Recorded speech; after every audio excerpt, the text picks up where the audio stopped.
안녕하십니까, 시사갑TV입니다. 북한 핵을 머리 위에 이고 사는 대한민국, 참으로 안타깝죠. 오늘은 이 한국 핵무장에 대해서 한번 다뤄보고자 합니다.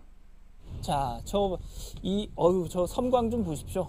저 버섯구름이 말이죠.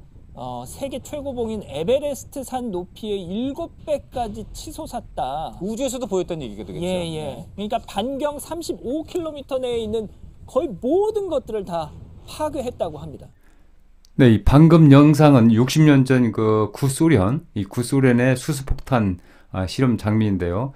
그 인간 중 일부 무리들은 이 평화보다는 전쟁을 좋아하는가 봅니다. 코로나가 좀 잠잠해지자 이 그새를 못 참고 이 핵무기 장난을 벌이려는 무리들이 나타나고 있습니다. 이 러시아가 이 우크라이나와의 전쟁에서 이 전황이 불리해지니까 이 독재자 푸틴은 우리는 핵무기를 사용할 권리가 있다면서 이 핵버튼을 만지작거리고 있죠. 이걸 보면 이 1970년 발효됐죠. NPT 핵 확산 금지, 이 조약이 뭐 이 흐물흐물 해주고 있는 거 아닌가, 뭐 이런 생각을 해보게 됩니다. 이런 흐름을 귀신같이 알아차린 이 지구촌의 이 불량아, 이 김정은은 미사일을 연신 쏘아대고 또 핵 위협을 보란듯이 해대고 있죠. 북한은 9월 8일 최고인민회의에서 이 핵 무력 정책에 대한 법령을 채택했죠. 그 내용을 한마디로 말한다면 이 김정은이 핵을 마음대로 사용할 수 있도록 했죠. 이 북한의 핵 질주, 핵 위협이 정말 어떤 형태로 나타날지 가슴 떨리는 일이 아닐 수 없습니다. 이런 위기감 속에 홍준표 대구시장이 한마디 했어요. 이 대북 핵 전략을 전면 재검토해야 할 시점이다. 이렇게 말했죠. 여러분은 이 한국 핵무장에 대해서 어떻게 생각하십니까? 찬성하십니까? 반대하십니까? 이 영상을 보면서 한번 생각해 보셨으면 합니다.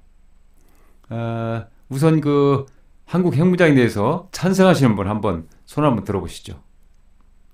이 한국 핵무장에 대해서 찬성하는 입장은 이 북한이 핵을 절대 포기하지 않고 또 마음에 들지 않으면 앞에서도 말씀드린 것처럼 언제든지 핵을 사용했다고 하니까 사용하겠다고 이렇게 음장을 놓으니까 우리도 핵무장을 통해서 이 남북 간 핵 균형을 이루어야 한다. 이게 이제 찬성의 입장이죠. 또 이제 북한으로 하여금 핵이 더 이상 필요 없다는 것을 깨닫게 해주기 위해서는 이 한국 핵무장만이 답이다. 이렇게 설명하는 것이죠.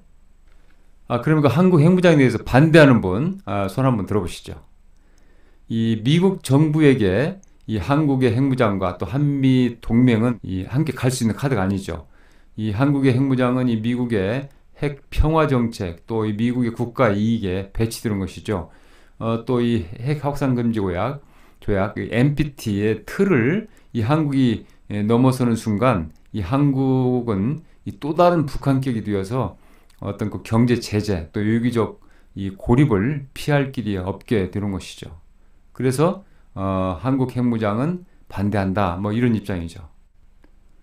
그러면 이 한국 핵무장을 어떻게 해야 될까요? 이제 제가 보기에 이 미국과 중국을 잘 봐야 할 것으로 봅니다. 우선 미국의 경우에 이 한국의 핵무장에 반대하고 있죠. 그렇지만 이 한국 핵무장이 미국의 안보 또는 국익에 보탬이 된다면, 그렇게 될 것을 판단이 된다면 미국은 얼마든지 현재 입장을 바꿀 수 있으라고 봅니다. 과거에 이제 이스라엘과 인도, 파키스탄 이런 나라들의 그 핵무장을 미국이 용인해 준 적이 있죠. 그래서 우리로서는 미국이 이 한국의 핵무장을 절대로 용인하지 않을 것이다. 이러한 고정 틀을 벗어날 필요가 있다고 봅니다. 그리고 중국의 경우는 이제 미국과 중국 관계 좋을 때는 어떤 북한의 도발, 북한의 그 세계 평화 위협에 대해서 좀 이렇게 잔소리를 했죠. 북한에 대해서 좀 말썽을 부리지 말라. 이런 충고도 많이 했었죠.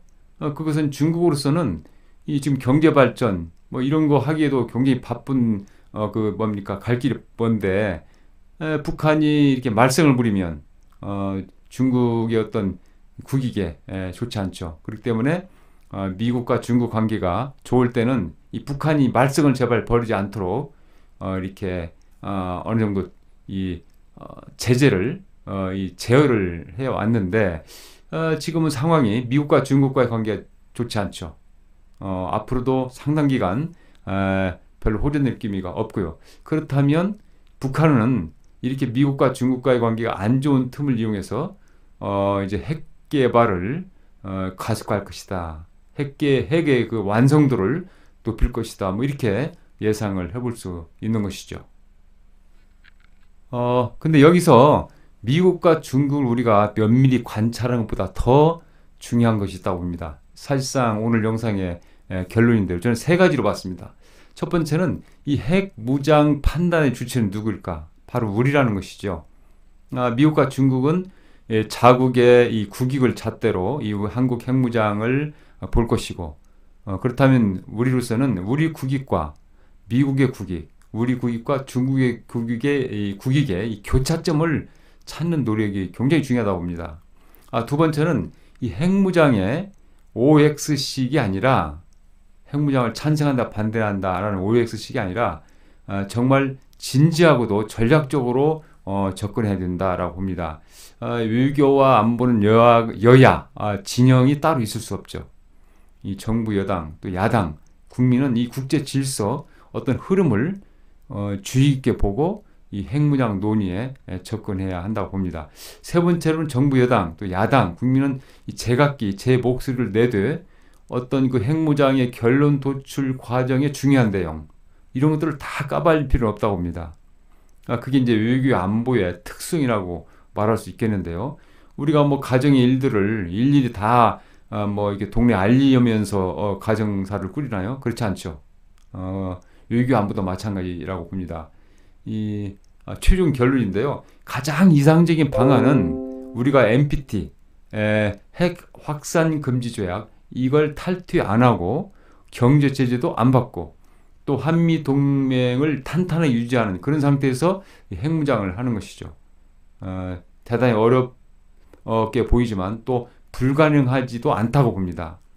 엄중한 시기에 다 함께 정말 지혜를 모아야 할 때다라고 생각을 합니다. 어떻게 보셨습니까?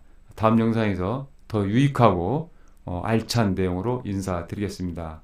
구독, 좋아요 부탁드립니다. 감사합니다.